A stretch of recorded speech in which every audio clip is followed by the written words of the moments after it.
When things don't make sense, take the thing that makes no sense. Give me Buffalo -2. You're right. I'm Notre Dame Clemsoning myself right now. I 100% Yes. am. Yes, Buffalo. Justin fucking Watson.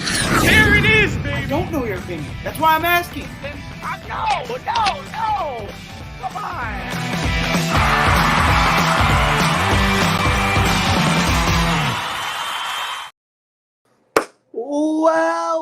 Well. Get back in here. You already showed yourself. The boys are back on another Saturday morning to hit you with the NBA, NHL playoffs, as well as some MLB news, as well as UFC 301.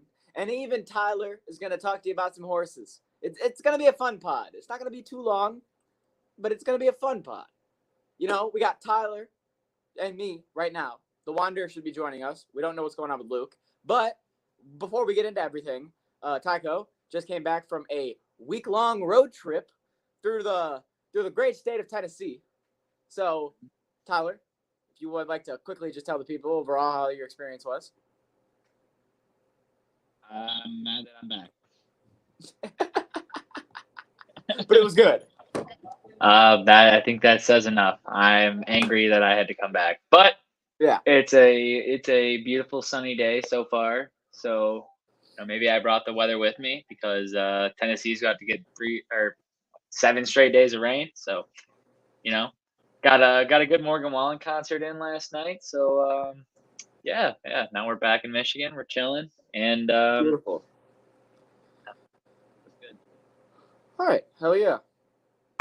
So, without further ado, we got playoffs to talk about. Not only do we got sports, we got playoffs. Playoffs. Let's talk about playoffs.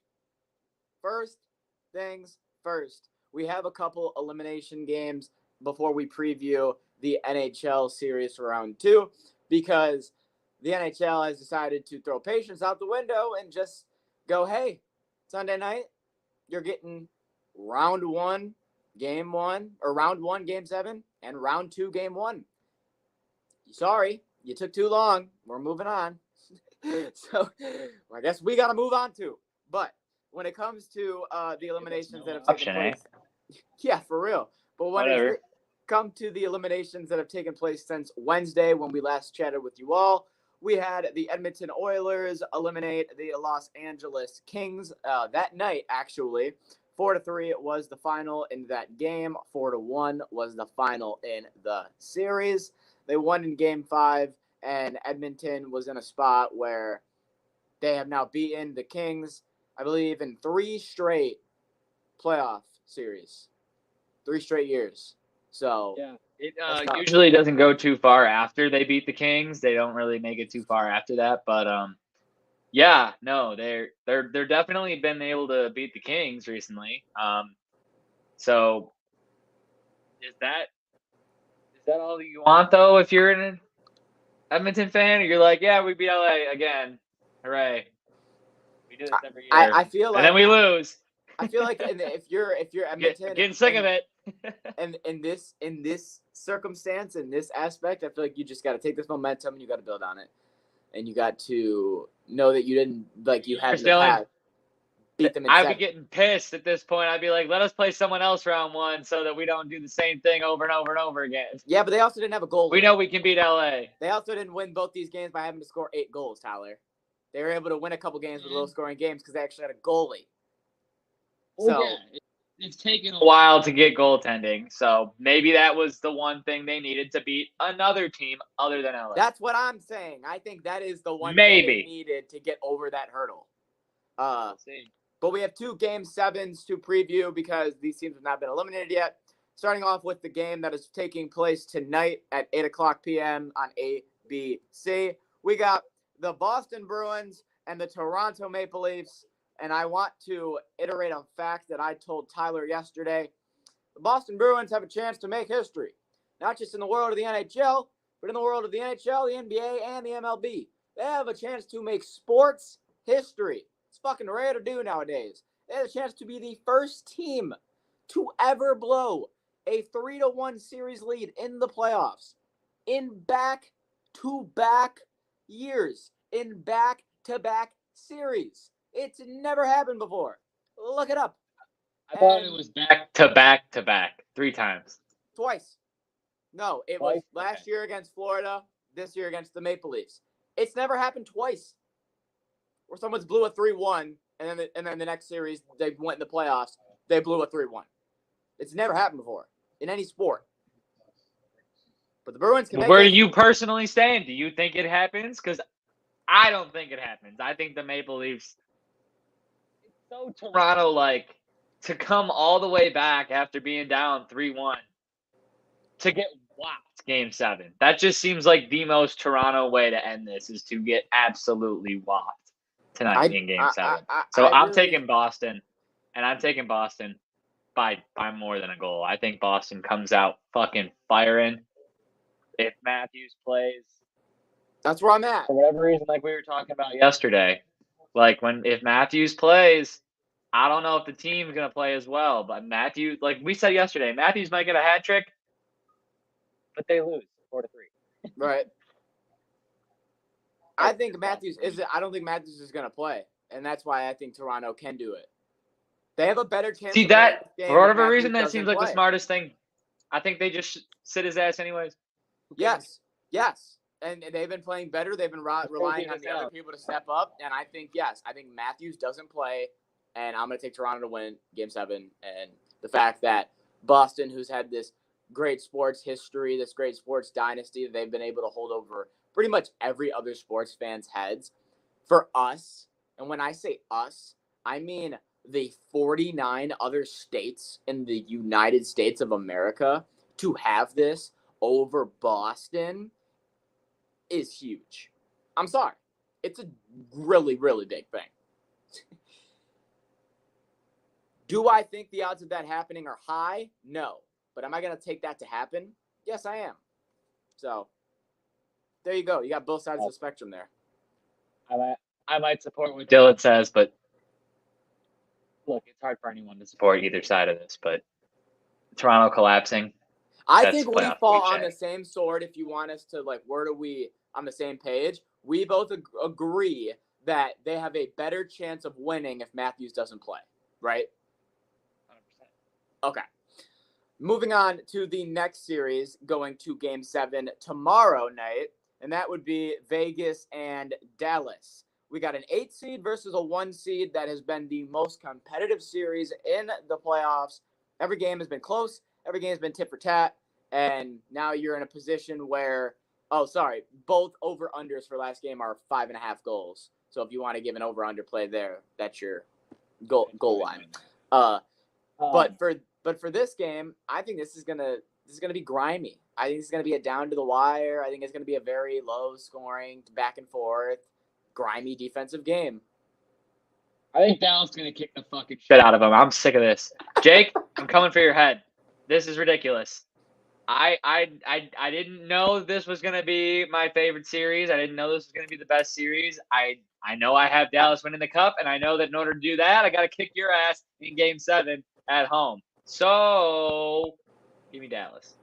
Do you worry about your cup pick, knowing that this series was as competitive as it is and went to 7 when everyone in the playoffs had it being over in 6 or 5? No, because look, I knew in the back of my mind when Mark Stone was coming back in the playoffs and everything was happening with Vegas that Vegas was going to be an issue. But if you can get past Vegas, I think you can make it all the way. So, okay. Will you end up playing the Rangers? Maybe. Kind of a monster, but hey, Dallas, cross that bridge. Just need to win Game 7. Yeah, exactly. I agree. I'm gonna take Dallas to win. I'm gonna take them to win 2-1, 3-2, something close. I think it's gonna be grimy. Like I said, I agree. I could see a scenario. I just don't see a scenario where it's gonna be a blowout because every game has been counter for counter.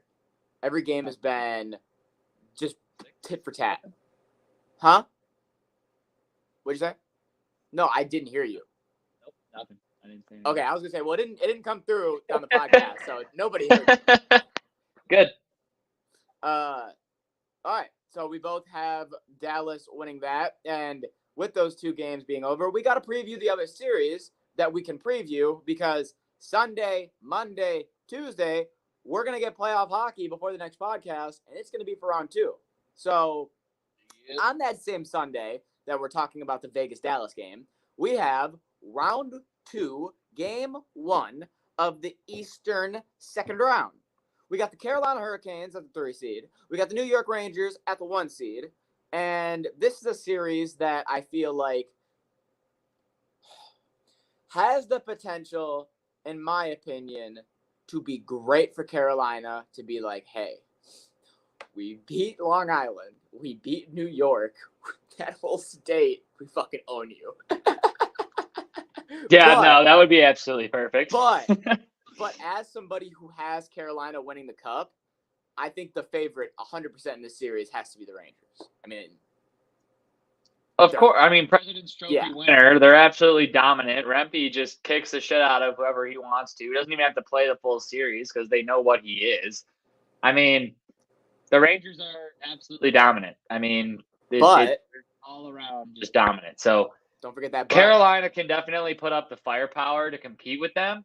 It's just how consistent is either side going to be? It's who can be more consistent, and that is going to win this series. Yeah, but the Rangers have that but, and that but is they won the President's Trophy. And But they already made it past round 1, so like that does not. You got to remember that till the Cup, because I remember when it was St. Louis and Boston, and they went to the Stanley Cup Finals. The one thing everyone kept saying was, "Remember, Boston won the President's Trophy," and then St. Louis won. That don't even matter though, because look, usually you win the President. Dylan, usually you win the President's Trophy, and you're the Stanley Cup favorite. They won the President's Trophy, and the Carolina Hurricanes are the favorite to win the Stanley Cup. So it's not the same. Wait. I got confused. The Carolina Hurricanes were the betting favorite to win the Stanley Cup, I didn't even know that. Even though the New York Rangers came in first place and won the President's Trophy. Oh, I didn't even know that. President's Trophy curse means you're out. Round 1. Because you won the President's Trophy, you make it in. Boom. See you later. So President's Trophy, well, it could be if they lose to Carolina, but that's not the curse. You can't just change it around. I'm just saying because you want it to happen. I have known that it wasn't just a round 1 thing. I didn't know this. I was uneducated. I thought it was a through the playoffs thing. I didn't know it was just a round 1 thing. I was unaware. They're also usually different because usually that President's Trophy team is the number 1 team, number 1 betting favorite, number 1 expected to win the Cup. You look at number 1 team, they weren't even expected to be. They weren't even the top favorite to win the Cup. They are okay. The betting favorite, no, but they are actually the best team. They are number 1. They are statistically through the regular season and through the playoffs so far the best team. Just saying, the people they are. I'm telling said that Carolina had the best odds. I love the people, but put them aside to a minute. Than everybody else, bro. Believe me.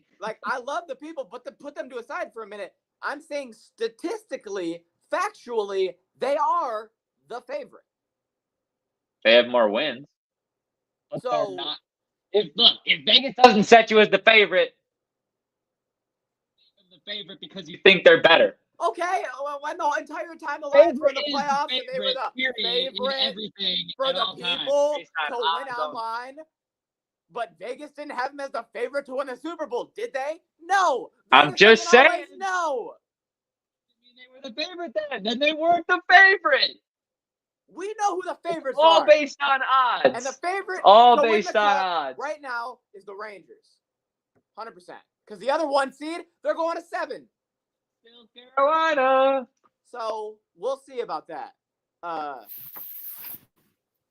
Hola, Jesse. Good to see you. We started with hockey so that you wouldn't have to put you in the middle. They'll figure it out. Where you had to catch up. Yeah, exactly. I can read. So Monday, they just put no games on Monday. Interesting. What type of game are they playing here? Starting the series on Tuesday. TV deals, Dylan. We just previewed the first game on Sunday. That's how sports work now. Yeah, but it's only that game because there was a sweep and a 5 game. So they're like, you know what? These guys haven't played for a while. should probably put them on the ice. Squeeze them in with that Dallas game since it's 7. Yeah, why not? All right, well, I can say that we still have another series that we can preview. There is one other series, and that is the Edmonton Oilers and the Vancouver Canucks. The Vancouver Canucks going into this series, I would say, are the favorite only in terms of if you look at Edmonton's past playoff experience. But going back to the argument me and Tyler made a little bit before about the whole Vegas-Edmonton thing, the Kings-Edmonton thing, because of the goaltending that they have, I think Vancouver in the first series, very low scoring. Nashville's defense was able to be there, and that was able to hold them, essentially. The problem is Edmonton's defense isn't really there. They're going to have to rely more strictly on said goaltender. So my question to you, Tyler, is will that goaltending be enough to beat the Canucks?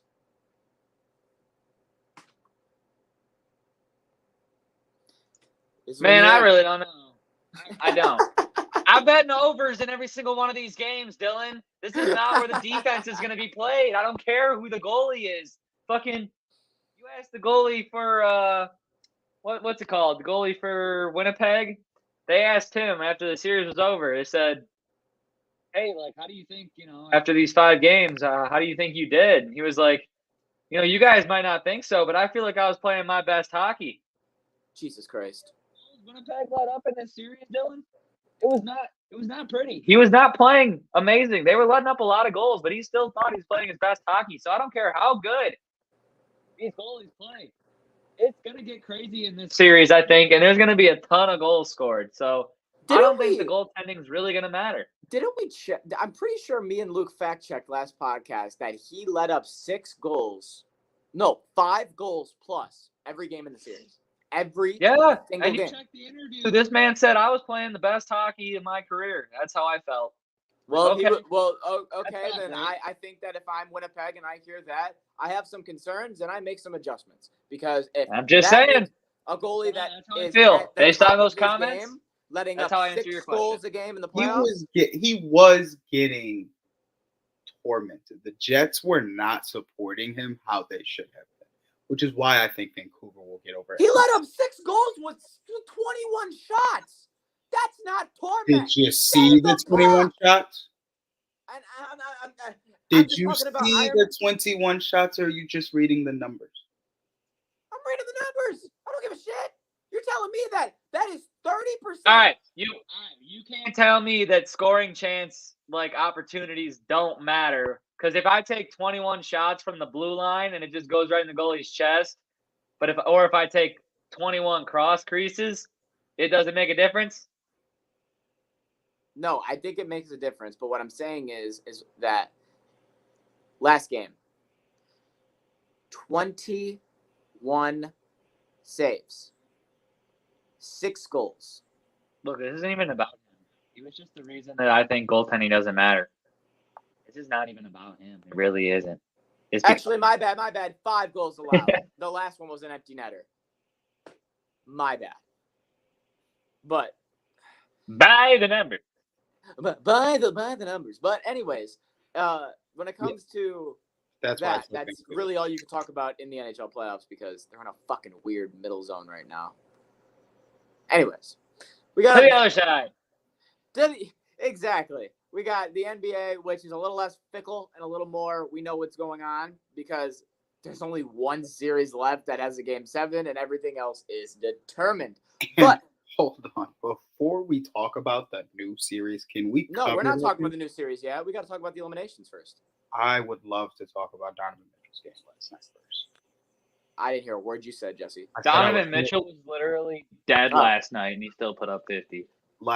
Dog put up 50 points to his team's 46, scored every point in the fourth quarter, and lost. But you can't be surprised. I have to be. How?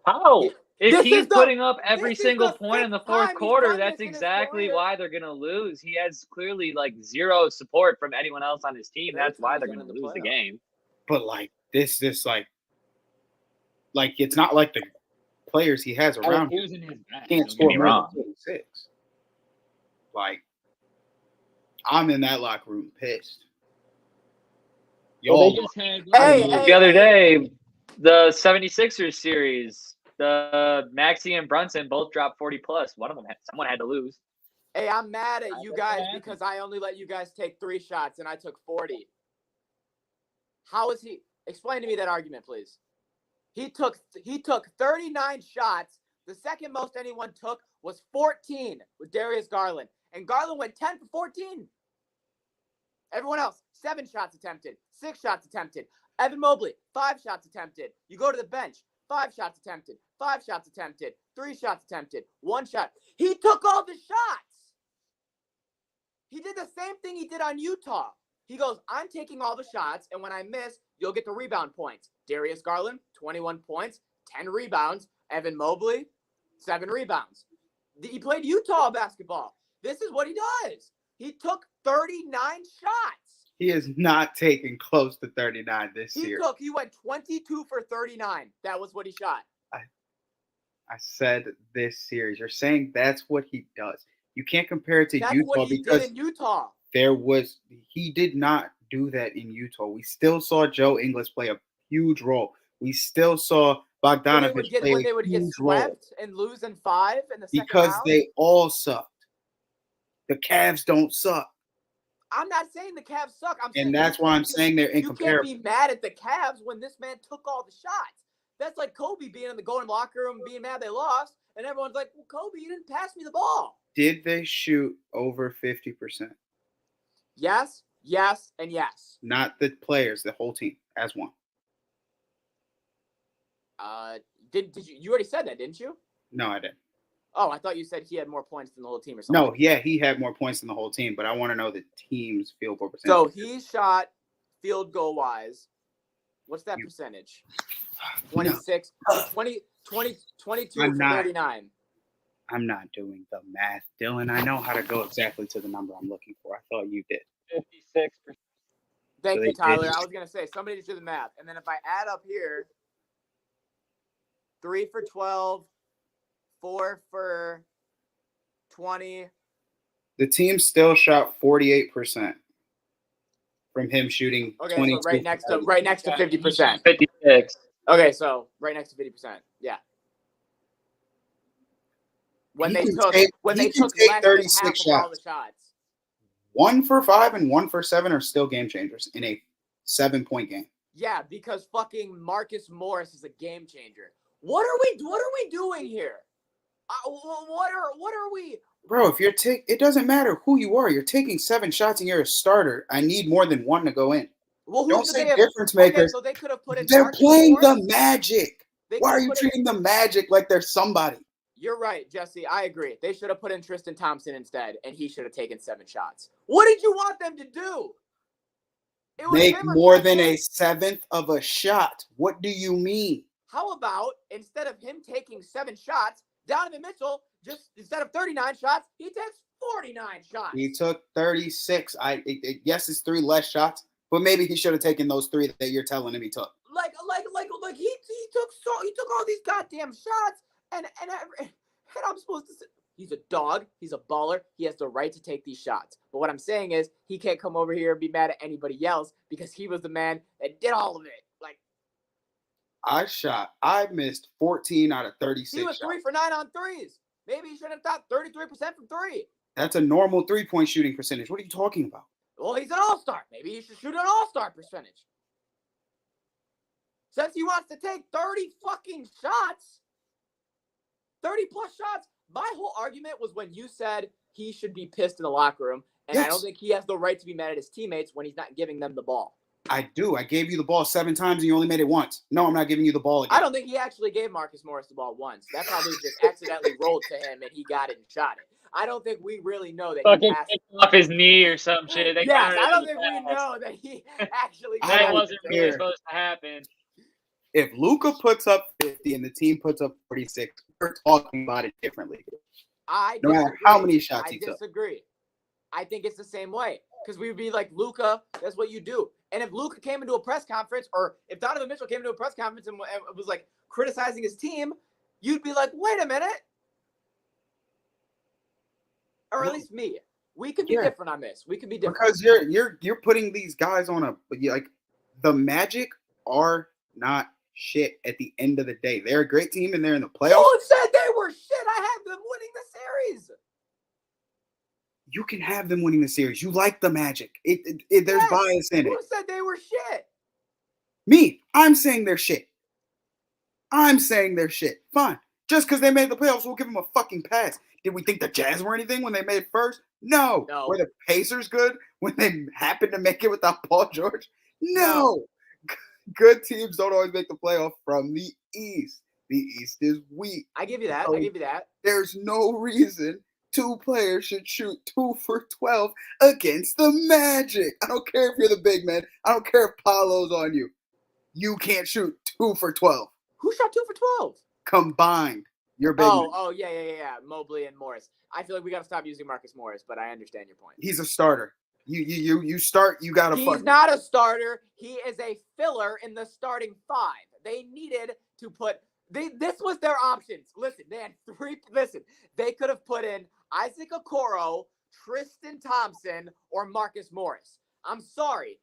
Either way, you were just getting a filler 5. Bitch, if you're a filler, don't you dare shoot that many shots. I agree. Man's came in for 4 on 12 minutes. 3. Why did Marcus Morris take 4 threes? I don't know. Exactly. I don't know. But shout out to the Magic for forcing a game 7. I do love that. I don't know how these home spreads keep happening. I'm so sick of teams only winning at home. Can we talk about that game 7, Jesse? The -3.5 point spread, Cleveland, game 7 against the Magic. What do you have happening? Who do you have winning? Spread will be covered by Cleveland because these teams win at home. Okay. Tyler? You're muted. For whatever reason, not a single game has been won on the road, and I'm just gonna take the under. Okay. They keep going way under in these games. The under is actually a low. It's actually a lower under. It's 195.5. Yeah, give me the under. These guys are gonna be playing basketball, like smack you in the face basketball. There were some hard fouls last night. But that's not it's gonna get real chippy. Now that I think about it. Yeah, I agree. Usually a low NBA total is like 205, 208, somewhere around there. I think anything under 200 is low. That's pretty low. Yeah. Not expecting each team to go. How these games are going. So. I think that as much as I love Orlando, they're not there. They're here is where I need them to be, and they're here. And it's not their fault. Next year they'll be here. So I'm gonna take Cleveland to win this game in 7, but I think the spread opened at +4.5, and I was like, I like Orlando that +4.5, but for some reason, just because of the point, I don't want to touch it anymore. So I would lean -3.5 Cavs. You said they're going to win by 4. I don't know why, but when it moved 4.5, 3.5, I didn't like it anymore. I was like, no thanks. I'm good. The next elimination we have to talk about is the Dallas Mavericks and the Los Angeles Clippers. I think it was kind of set in stone after what happened in Game 5 and then Kawhi being announced out for Game 6. There was a pretty good chance that Dallas was going to run away with Game 6, and they did. Luka and Kyrie were doing exactly what they needed to do. Kyrie in must-win. What did you say to me, Tyler? What was the stat you said to me? He's 13-0 in games where they can advance in a playoff series. Like to clinch a series, he's undefeated. Yes. So you put that. Half, him and Luka weren't really there, but second half, they turned the fuck up and put it away. He put 30 points on the board. Luka put 28 on the board. Luka dropped a double-double as well. And these two did exactly what they needed to do. So, I mean, the poor Clippers. I mean, they were in a spot where they were like, they have 4 people that could be a big 4 if they really, and we're sitting here with just Kawhi and Paul George. They've won 3 playoff series in 6 years. Kawhi, it was really just. I feel 6 like years, 3 in series. The last 3 years, Tyler. Let me ask you a question. In the last 3 years, how many playoff games have you watched Kawhi Leonard play and Paul George together? Not enough. Under 3. Saying, you built this team, and that's all you've accomplished. Because I've seen maybe 3 or 4 games where they actually play together healthy in the playoffs, and that's the problem. That's why they brought in a ton of different problems. That's why they brought in James Harden and Trey Mann and PJ Tucker and this and that. But the problem is all these other guys, they were more role players than they were key factors. And they were actually less role players and more fillers, if I'm being honest. Because PJ Tucker shot 3 for 5. He shot 2 for 4. Like he's not gonna be able to create this big impact when, you know, they're not giving him these opportunities. The other problem is when your star players are not consistently star players. And Paul George, I mean, you know, no disrespect, but the man's how old? I'm not gonna lie, A little older. the superstars, like every team that's in the playoffs that, you know, you expect to make a decent run has, like, you know, a solid set of superstars. Like Boston, they go, oh yeah, Jason Tatum, he's going to drop, you know, 30 points a night for us because it's playoff time. Like, he's going to turn up. In LA with the Clippers, I don't think any Clippers fan can confidently go into any playoff game saying, oh yeah, Paul George is going to drop 30 tonight. We're going to be all right. Or, oh, yeah, James Harden's putting up 40 tonight. We're fine. No, like, I feel like they all go to the stadium expecting all of their players to not show up. Because that's what I expect when I watch Clipper basketball. Well, It's the Clippers. They're just never going to be able They're like the Leafs. do anything again. if there is a positive or a silver lining, I guess, you can focus on the fact that that was the last game at Crypto. They're going into this new stadium. They're going into this new era. They're going into this new the fan section and this and that. So they have things to look forward to regards to next year. Mm-hmm. When it comes to 2 more series, 2 more eliminations, we had to talk about really quick. First off, I know he was hurt, but just the fact that so many goddamn Wisconsin sports fans were like, the minute they got Dame, there's no way they don't win a ring. There's no way that them and Giannis don't win it all, especially with Chris Middleton. And then they got Pat Bev, and oh my God, it's going to be so good. And they do all this, right? Talking. Just for shit to happen that's not in your control, like Giannis getting injured, and you lose in the first round to the Pacers, who haven't won a playoff game in 10 years. That's funny. I'm sorry. There was I don't care what I paid him. I don't care how much I owe him. Damian, the efficiency of the team when you were not out on that fucking court was phenomenal. You are benched in this away game. I'm not playing you. I don't care how much money I made you. They shot great. You have been shooting poor. I don't know what it is, but the chemistry is different when you're on the court. They could not get buckets the other day. Yeah, it was. When Dame wasn't in, Pat Bev gave you fucking 25. What did Pat Bev shoot? 3 for 11. Like, He I mean, couldn't hit his didn't like shots Bobby on the Portis court gave you like or off the 28 and court. 10 too, like didn't he? yeah, Like Chris Middleton. When does Bobby Portis almost drop 30 points? Yeah, Bobby Portis did almost drop 30. He Bobby might have dropped dropped 20, 30. 15 last night. He had 20 points, 15 rebounds. Like this man, Bobby Portis is trying to put the whole team on his back because Dame's not doing it himself, like he did in Portland for what? 10 plus There's no reason for you to get 22-point dubbed in an elimination game. And only the most points on the other team was 21. It's not like you got bodied as a team. You played your entire team besides one player. And still couldn't figure out the rotation to get good defense. Yeah. And it's a shame that a lot of people aren't talking about the series. A lot of people are talking about somebody in particular. That would be Patrick Beverley. Because Patrick Beverley made some headlines when he took a ball, threw it at a woman. He didn't try to throw it at a woman. Tried to throw it at a dude in a big yellow long T-shirt. Missed him. Hey, give me a bag real quick. Let me get that back. As if, like, my bad. Obviously, I didn't mean to throw that shit at that woman.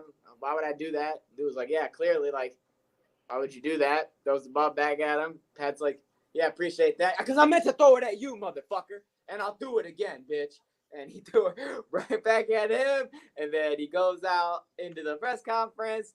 And he does what I want to remind everyone he's been doing all year, which he only lets people interview him after the game if they're subscribed to his podcast. It's been his whole shtick.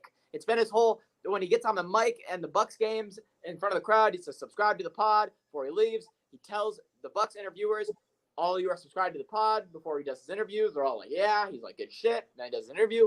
So I do want to just start off by saying that's been his shtick this year. But to a casual NBA fan that doesn't watch every Bucks game and doesn't know that that's his shtick, they just saw him in the locker room talking to an ESPN reporter that for some reason everyone loves on Twitter, which I didn't know until everyone was defending her and was like, no, she's actually great. I've worked with her, yada, yada, yada.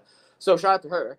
But he told her, hey, are you subscribed to my podcast? She said no. And then he said, okay, well then I don't want to hear anything that you say. You don't have the right to interview me. And people went into a hissy fit about it. So Jesse, regarding the throwing the basketball incident, and then regarding the subscribe to the pod incident, what are your thoughts on this Patrick Beverley situation? Now, let me just answer. This is the real question Dylan's trying to ask you. Based on all the information that you have, how much do you love Patrick Beverley? Milwaukee Menace. I said it from the start. I'm going to keep saying it. Pat Bev has and always has been and will be about that life. He probably wanted to fight Mans who he threw the basketball at, but he settled for throwing the basketball. Don't know what that guy did, but Pat Bev has a short temper, so probably didn't do that much. And the lady in the locker room who sent the out-of-town lady that didn't know. Why wasn't she subscribed to the pod? Why wasn't she informed of Pat Bev's buffoonery? I mean, here's my thing. If he's wearing a T-shirt that says the name of this podcast and says subscribe to the podcast, and he's wearing a beanie that says subscribe to the podcast, and he says to you, are you subscribed to the podcast? Bitch, yes. Lie. Just say yes. Just say yes. I mean, it's on his shirt. It's on his hoodie. It's on his hat. Like, just lie at that point. I don't think it's a big deal. She should have been informed. She should have been like, hey, he always talking about, are you subscribed to the channel? If he asks you, just say yes. Yes, exactly. I would have just said yes at that point. But yeah, funny situation. And Patrick Beverley, I'm sorry. I love you.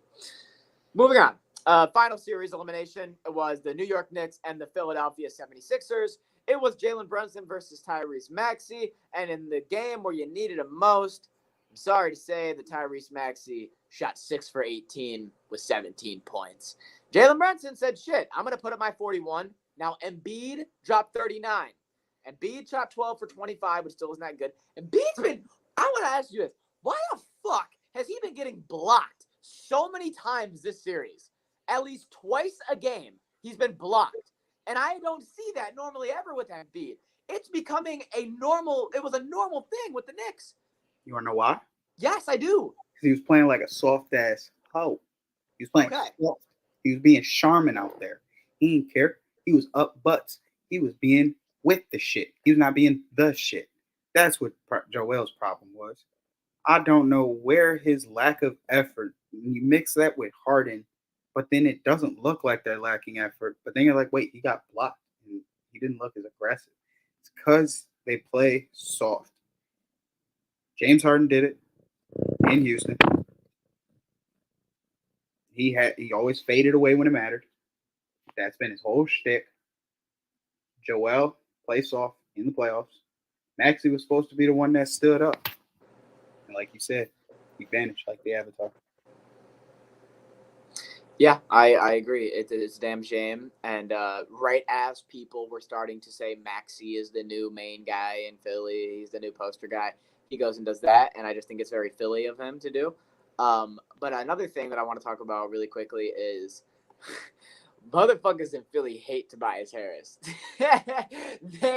I've seen so many things on Twitter where when they're in normally like the Knicks, when they have playoff games, right after the game, they'll go interview the fans in the streets, and they'll just say a bunch of crazy shit. So they did that in Philly with, like, the Knicks guy, and that's what – man, fuck Tobias Harris. I'm sick of him. Fucking 2 points last game.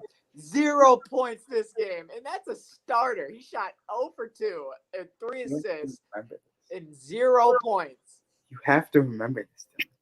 Last year, we were shit talking them for how much PT that somebody on the Clippers was getting 0 PT in a check, but I don't think it was Harris. It might have been Harris, but they don't. I know you're talking. I can't remember. I know who you're talking about. I can't remember his name. And then like that man played 26 minutes to put up nothing, absolutely nothing.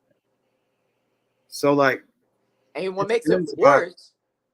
Sorry to cut you off, but what makes it worse is when you look at the team. He's the fucking 4th highest paid player on the team. To go play 26 minutes and put up 0. I mean, man, you're making that much money to go do that? Bro, I'd be mad too. I don't know what his problem is. I don't know what his deal is, but he ain't him. He ain't him. Hard truth. All right. Took a little more time than I meant to on the elimination. Sorry about that. But quickly previewing the series that we have to preview because there's a fucking game tonight. We got the Minnesota Timberwolves. We got the Denver Nuggets, a 3 seed versus a 2 seed, second round of the Western Conference, game 1. We're not going to talk about the game. We're talking about the series. Who do you have overall winning this in how many games? Wolves in 6. Wow. You think they are hot enough right now where they can stop this Jokic Jamal Murray train? This is my thing. Jamal Murray's going to get his no matter what. Anthony Edwards is going to get his no matter what. Mm-hmm. The reason the Lakers got bodied was not just because of the Jokic-Murray combo. It was because they had no answer for MPJ's green light. MPJ shot how he wanted to for the most part the entire series. I think that will be minimized by McDaniels because you can put Jaden on MPJ and he can stay there. They switch a lot on Minnesota too. And Anthony Edwards has Rudy Gobert and Cat playing the best ball they've played. He has truly taken a leadership role as the young guy, and we're seeing Cat not play like a bitch, and Cat has done that for years. We're seeing Rudy Gobert actually squat down on defense. Do you know how good Rudy Gobert has to be playing for Draymond Green to give him credit? That's very true. Draymond Green said, Gobert's not ass anymore. He's actually sitting down on switches. And Draymond don't give shit to nobody. Draymond, yeah. Draymond is one hater. So I agree. I just feel like they can do with Jokic what teams haven't been able to because they have the 2 height. Like they have Cat and Gobert. And I think it can slow him down. McDaniels is going to slow MPJ down. Edwards is going to give you just as much as Murray. So, like, can Aaron Gordon be efficient? I don't know because they run a lot of switch defense. Keep Cat out of foul trouble. Timberwolves in 6. Actually, I was leaning more towards Denver, but you kind of sold me. I'm gonna be honest. I'm gonna take Minnesota in 7 here because look, just thinking about it, who, like defensively, big man wise, who the hell else is going to stop Jokic or have the best chance of stopping Jokic? Now, credit to the Thunder, but Chet Holmgren is still so young that I don't think he by himself is going to be able to do it. Minnesota, realistically, has the best chance of stopping Jokic. And I think, looking at what you said with McDaniels as well, I agree with you. I am going to take Minnesota in 7. Next, we also have the Indiana Pacers on Monday. This is when the next series starts. The Indiana Pacers taking on the New York Knicks. A battle of the 2 teams I didn't think would be here. No, and I am going to be honest with you. I think this is a series that can go either way depending on who gets hot. And what I mean by that is if Jalen Brunson stays hot and the Knicks stay hot, this is Knicks in 6. I'm sorry. If the Pacers and Spicy P are balling and Tyrese is on his shit and TJ McConnell, who for 2 games of the series was playing top-tier TJ McConnell basketball, is playing that basketball, this can be Pacers in 6. I can genuinely see this being a case for both sides. This is going 7 games, ending in a goddamn free throw buzzer beater shootout. Yeah. Like, I was gonna agree with Jesse here. This is going 7 games, not 6. Okay. This is going 7. This is gonna be back and forth. You're not gonna know who's gonna win any game until there's 2 minutes left. Maybe not even then. Maybe only 10 seconds left. But I think this series is gonna be a banger because of the fact that, like you guys said, these two teams were probably not the two you expected to win their series. So this is gonna be good. yeah, I'm going to take the Knicks overall, though, if you go to that 7, because of just Jalen Brunson. If they go to 7, I assume he's got to still be playing top-tier basketball. So I think that Anthony Edwards might be Michael Jordan's actual son, and so I'm taking the Timberwolves. I get that. All right. Next series is the Tuesday night starter. Dallas Mavericks versus the Oklahoma City Thunder. And I'm actually very excited for this series. I think it's going to be a pretty much 3v3 situation where you have Luka Doncic, Kyrie Irving, and fucking hell, I can't remember his name. Now I got to go back to the box score. But anyways, and then at OKC, you obviously have Shai, Chat, Dort. This is going to be phenomenal. It's going to be a great series. This is going to be a great series. The West is so great with these two series. I love it. Mm-mm. What the hell was his? Oh, fucking. Never mind. He just had a good game. I'm not going to give that much credit to PJ. No, we know good and well it's Luka, Kyrie, and yeah.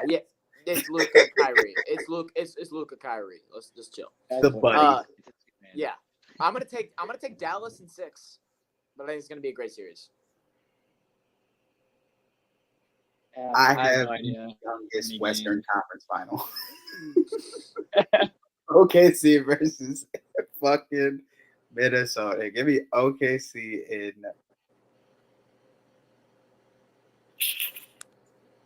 6 or 7. I know. I got Dallas in 7. 7? 7. Yeah. All right, and that is the NBA playoffs. So we got real quickly. That's the playoffs. So we got a little bit of MLB, just a sprinkle of MLB, and then we got UFC. Blah, blah, blah. So just really quickly, just a couple things. Sports bettors, you need to download Sharps, the better social network. With Sharps mobile app, you can tail your friends' bets with one click. See a bet you like? Just click the whale tail icon and boom, it will open in your corresponding sportsbook. Sharp securely connects to major sportsbooks like FanDuel, MGM, Caesars, and more. So you can not only track your bets, but share your bets in creative ways. So gather the degens, download Sharps for free, and join our fast-growing sports betting community.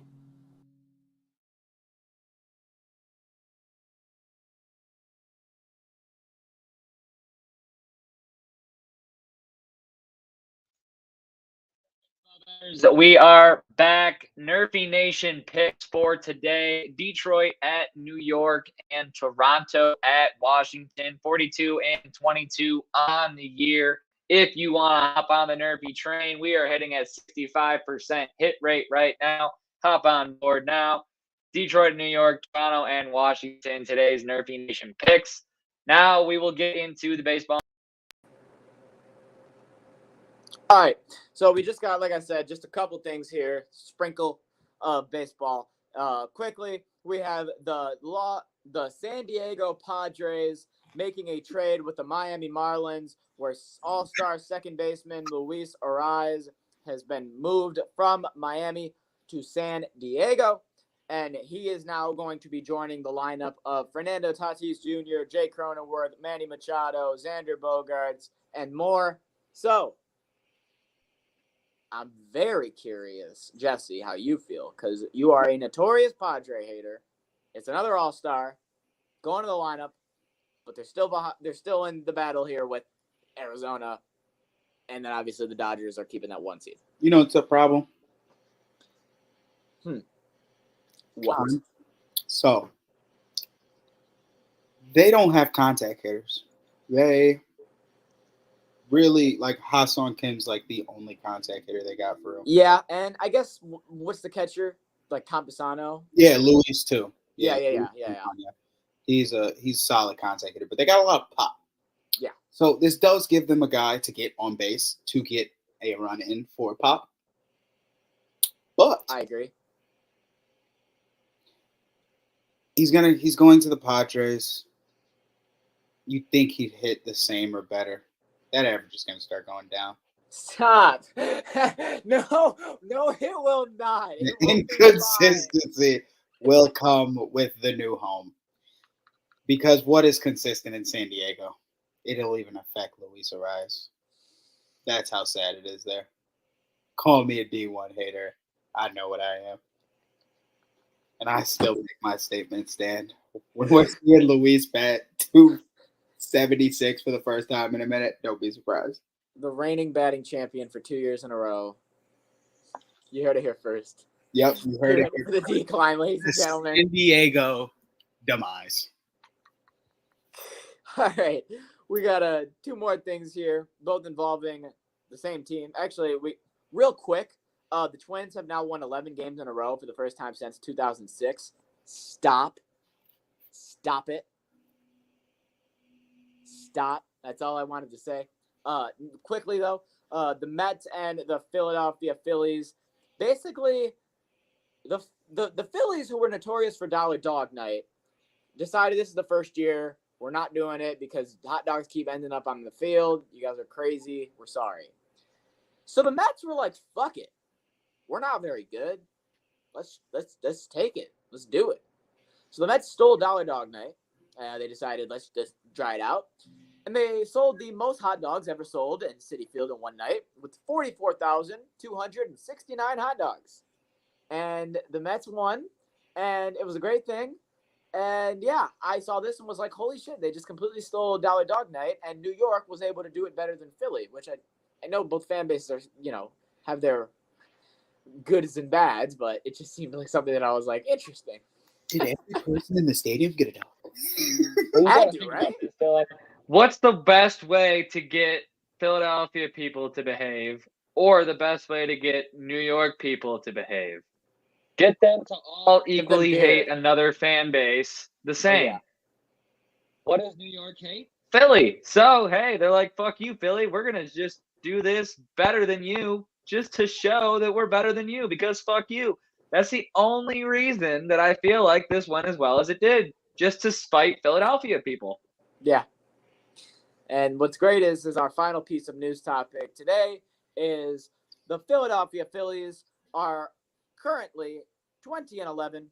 They have a .645 win percentage. It is the best start to a season since 2011, and they're currently playing top-tier baseball, but not just because they're hitting, because they're pitching really well. So I'm not going to make an overreaction. I'm not going to talk too much of it. I just wanted to highlight it. That's it. So keep it up, Philly. We'll see what you can do. Also, Shota Imanaga, I brought him up after his 3 starts, and he was scoreless through 3. I just want to update you, Tyler, and the people. He's now through 7 starts.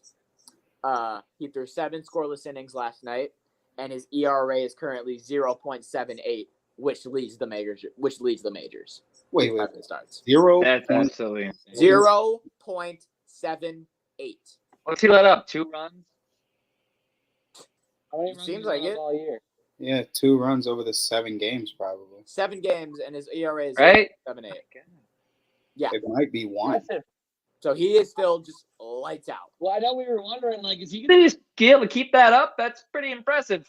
So far, so good. He's been keeping it up. I'll give you your monthly Shota fucking updates, but he's been doing fantastic. And that's all we got for MLB. So, Tyler, I believe before we get into UFC, you want to talk about some horses.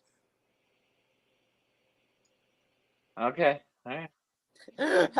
Now, I just look, the Kentucky Derby, I know absolutely nothing.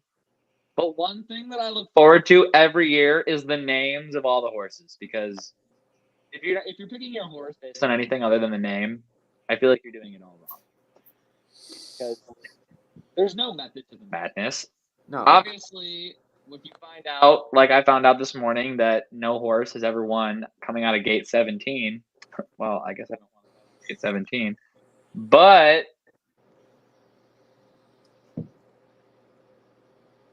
so let me get a list real quick. Can we get like a top 10 or something? I can give you the list. You got the name. Okay, I got the name right here. All right. The name or the name? Oh, I got the names. All right, give us like I was gonna say give us like a top 10 I'm or a so top ready. 15 or something. Nah, I need every horse's name. You got. Oh boy. Give it to me. We don't need Let's 50 see how horses. this goes. We got coming out the first gate, 20-1 odds. Door notch. That door notch? Door notch. Door notch is, I think, an old Philadelphia Phillies player is like an owner of that horse. We are not gonna do this with every horse. You know what? That's the only one I know anything about. This is how we're gonna do this. Just name the horses. No, I was about to just name the horses, and you got mad first. Dylan. More people care about the Kentucky Derby than this fucking UFC 301 card. I'm just saying.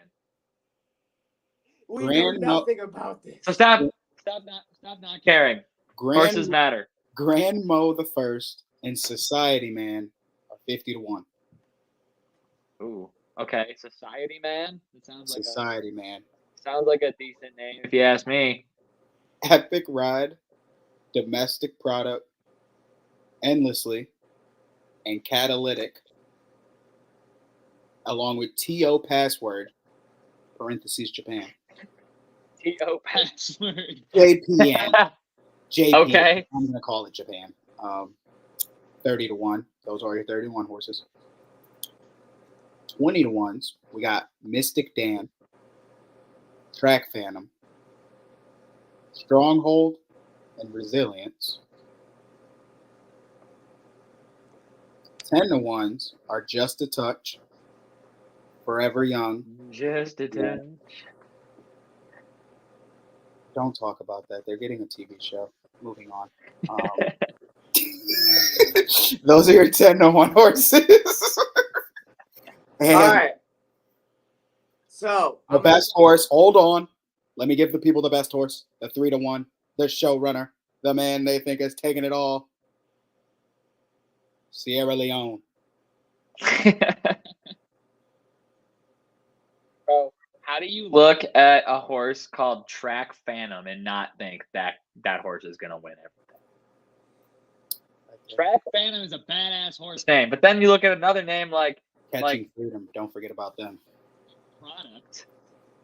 Sounds like beer. Yeah, that's beer. How do I not bet on the beer horse? Dylan, who's your horse? I was gonna take the domestic abuse one. Domestic Product.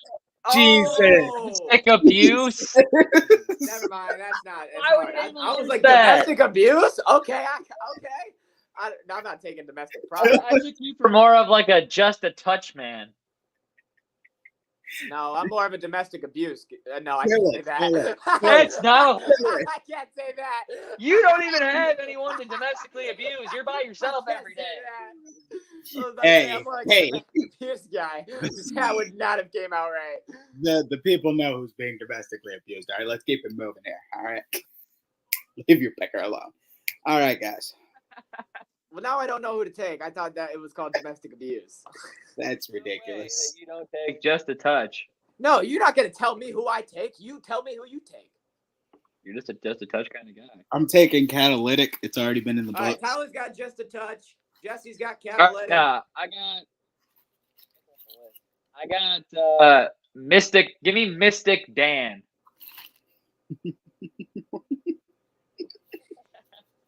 I don't know if that's the name of the horse or the name of the guy riding the horse or the name of the guy that owns the horse, but someone is putting a lot of mystery around who Dan is.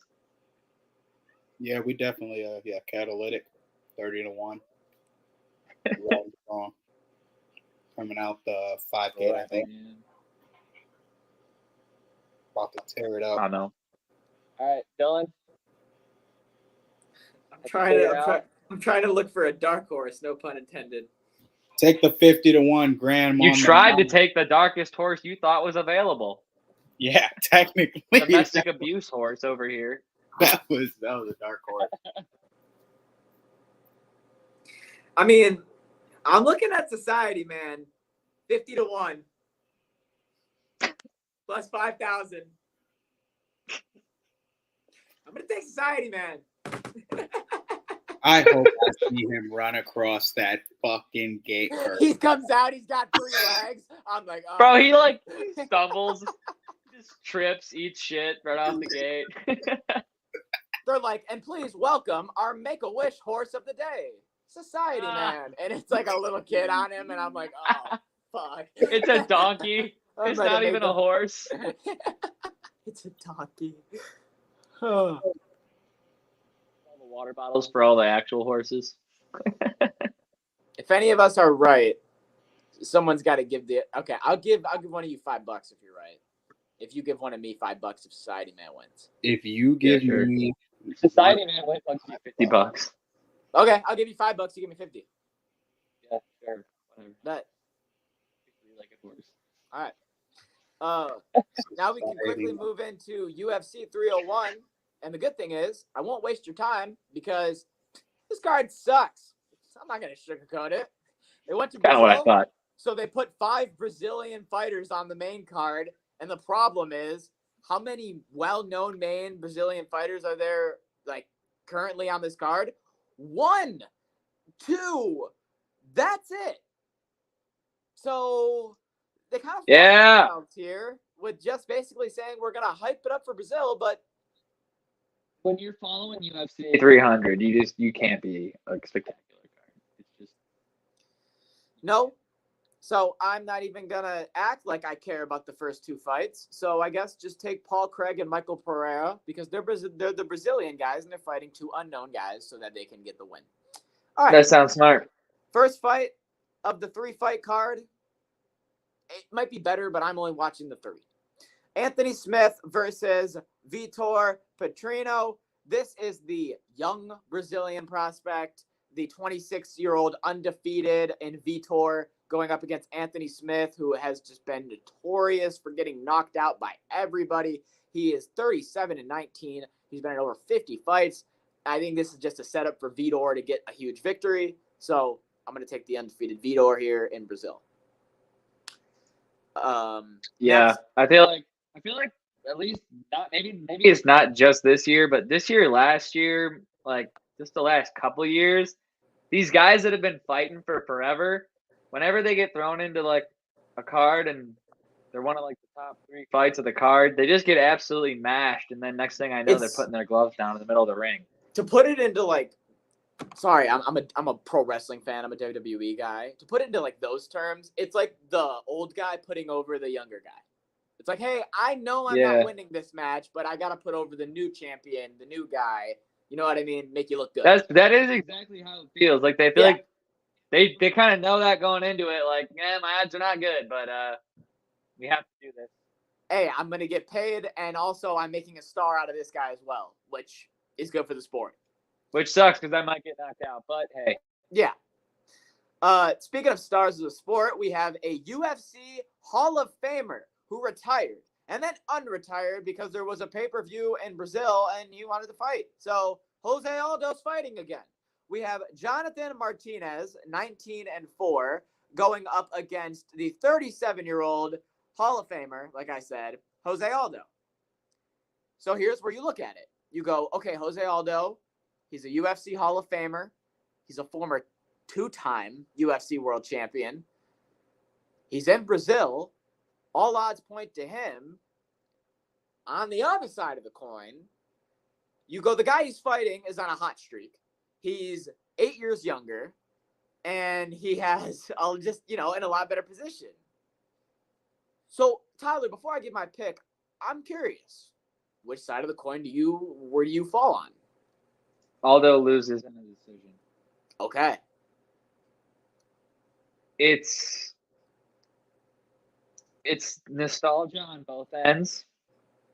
I think first round, everyone's going to be hyping him up. He's going to feel the adrenaline, the juices and stuff. It might be Aldo at the end of round 1, and everyone's like, wow, he he looks so good, yada yada. And then round 2 he gets pieced up, and then by round 3 he's just surviving, and then everyone realizes why he's retired and why he left the fight game, and then he loses in a decision. You know, That's that what I might think. be So that he can make his comeback, have a good fight, not get knocked the fuck out, still show out for Brazil, but not come out on top. That's what I think. that might be one of your better UFC takes you've ever given. I'm just gonna copy and paste your answer. I could Well, not the other ones that I give are really good, but they usually involve Aljamain Sterling, and no one likes him, so everyone disagrees with me. But I'm No, still right at the end your of the day. takes are good on those. Your takes normally, I give you credit afterwards, and I say you're right, but Yep. I'm gonna agree with you. Like This word one for you word. could agree with me on before. Damn. No, fuck him. But I agree with you on Aldo. I think he's gonna lose by decision, and word for word what you said. This makes sense. Main event, we have Alexandre Pantoja, the UFC flyweight champion. Tyler, we're in a UFC pay-per-view main event, okay? Tell me if you've ever heard of Steve Erceg, spelled Erceg. No. Me I think I neither. also did read something where he's only had like 3 or 4 fights in the UFC, and he's already getting a belt opportunity. Yes! He's had 3 pro fights. I've never heard of him. Why have you never heard of him, Dylan? Because he fights on the prelims for a fight night. Yeah, I guess he must be electric in these prelims on fight night. I have no idea. I've never heard of him. But like they showed a picture of all the other fighters that have only had like 4 fights before they got a shot at a belt, and the list was a pretty good list. Yeah. So I was like, all right, if he's getting a shot already, he must be electric. So I'm taking him to fucking knock this guy out. Why not? I'm gonna take Pantoja to win because I think Pantoja is in a spot similar to how I felt with what was her name? Chinese just won. Wang? Yeah, you know what I'm talking about though, right? Yeah. Where first title defense, I do not see him losing, especially to somebody of just a lower caliber like Erceg. Now, does that create higher upset factor for Erceg? 100%. But I just do not see him losing his first title defense, especially coming after a victory over Volkanovski. That's just hard for me to see. But shit, it's the UFC. Anybody can get knocked out, and you could 100% be right. So, Bro, I've just seen so many titles change hands. I think that it's going to change it because look, no one's expecting the card to be that great, yada yada yada. So the champion's going to get knocked out, and it's going to be electric because not a lot of people are watching. And but will it be electric or will they be pissed? I don't know. we don't know. Either way, you're gonna give a shit about it in the morning. That's a great point. Yeah, and with that wraps up UFC 301. Expectations are low, but anytime there's a low expectation level for a UFC, that's normally when they deliver. So it's not necessarily a bad thing. That is the podcast. That is all that we had to talk about here. So if you want to check us out over on the socials, you can do so on Sharps Network, SharpzNetwork. You can do that over on X, or on Instagram, YouTube, and Twitch. And if you do that, make sure you follow us. Make sure you hit the notification bell. So every time that we go live, you get notified. You can come and hang out with us. Also, make sure you download the Sharps Betting app over on the App Store. You fade our bets, you ride our bets, just do something with them. Use promo code TACO011 when you sign up. Please. I'm here to help you, so just listen. The next time we will be live will hopefully be this Wednesday, and we will have all 4 of the fellas with you to recap the NHL, the NBA, and anything else that's going on in the world of sports. We'll fill you in with that too. Have a great rest of your weekend. Have a good week as well. I am Mick Dilly. Have a good one. The boys are out of here. See.